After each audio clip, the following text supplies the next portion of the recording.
মেঘার ছোড়া আঘাত সামলে ওঠার আগেই এবার হঠাৎ করেই বিপর্যয় নেমে এলো গাঙ্গুলির বাড়িতে দেবলীনার কারণে। হ্যাঁ বন্ধুরা, ভিডিওতে লাইক দিয়ে দেখতে থাকুন। যে মুহূর্তে কিনা ভিড়ের মধ্যে দেবলীনা যখন কিনা বুঝতে পেরে যায় যে মেঘার প্ল্যান ফ্লপ হয়ে গেছে, ঠিক সেই মুহূর্তে দেবলীনা বলতে থাকে যে আজ তো দু বোনের মধ্যে একজন পরাজিত হলো, একজন এখান থেকে জিতেই যাবে। প্রয়োজনে গাঙ্গুলি পরিবারে এখানে রক্তগঙ্গা বইয়ে দিব, কিন্তু তা শর্ত আজকে কোনো মতেই দেবলীনা পরাজয় স্বীকার করবে না। ঠিক সেই মুহূর্তে যখন কিনা এক পর্যায়ে মেঘাকে সমস্ত লোকেরা যখন কিনা জব্দ করে ফেলে এবং বলতে থাকে যে মেঘা ম্যাডাম, আপনার দিন শেষ, এবার আমাদের দিন শুরু। এবার আপনি দেখুন যে আপনার কুকীর্তির জন্য আপনাকে ঠিক কতটা কঠিন শাস্তির মুখে আমরা আপনাকে ফেলি। ঠিক সেই মুহূর্তে যখন কিনা সেখানে হঠাৎ করে রাজশেখর গাঙ্গুলিকে জিম্মি করে রাজশেখর গাঙ্গুলি গলার কাছে ছুরি ধরে যখন কিনা দেবলীনা সেখানে এসে হাজির এবং বলতে থাকে যে এই ইন্দ্রাণী গাঙ্গুলি, কুসুম সরকার জাদুঘর, কুসুম সরকার তুমি এবার কি ম্যাজিক দেখাবে বলো তো? খুব তো তোমার শখ তাই না এই বাড়ির বড় বউ হওয়ার, তার জন্য তো তুমি প্রতিনিয়ত আয়ুষের চোখে ফাঁকি দিয়ে লুকিয়ে লুকিয়ে তুমি শীতেতে সিঁদুর পড়ো এবং তুমি নিজেকে গাঙ্গুলি পরিবারে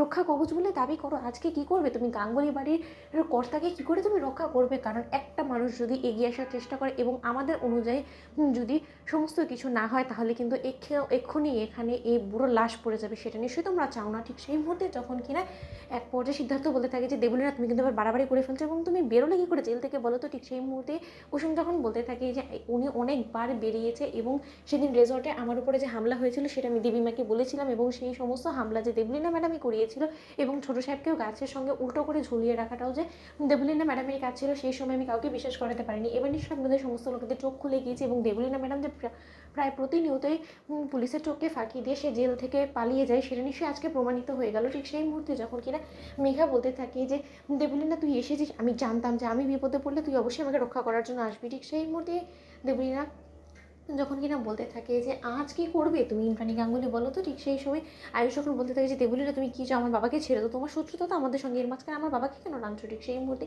দেবলীনা বলতে থাকে যে মেঘার সঙ্গে এক্ষুনি যদি আয়ুষ্মান গাঙ্গুলি তুমি বিয়ের পিড়িতে না বসো এবং ঈশান তুমি যদি এক্ষুনি আমার স্মৃতিতে সিঁদুর না পরিয়ে দাও, আমাদের দু বোনের যদি আজকের এই লগ্নে বিয়ে না হয়, তাহলে কিন্তু তোমাদের বাবাকেও আর তোমরা কোনোদিনও ফিরে পাবে না। আজকে এই লগ্নে গাঙ্গুলি বাড়ির দু বউ গাঙ্গুলি বাড়ির চৌকটে গিয়ে দাঁড়াবে এবং গাঙ্গুলি পরিবারের বউ হওয়ার সেই সমস্ত যোগ্যতা অর্জন করে গাঙ্গুলি পরিবারের রাজত্ব চালাবে এবং সেটা হওয়া থেকে আজকে কেউ আটকাতে পারবে না। ঠিক সেই মুহূর্তে এক পর্যায়ে যখন অনুশ্রী বলতে থাকি যে তুমি সমস্ত কিছু কী বলছো বলো তো দেবলীনা?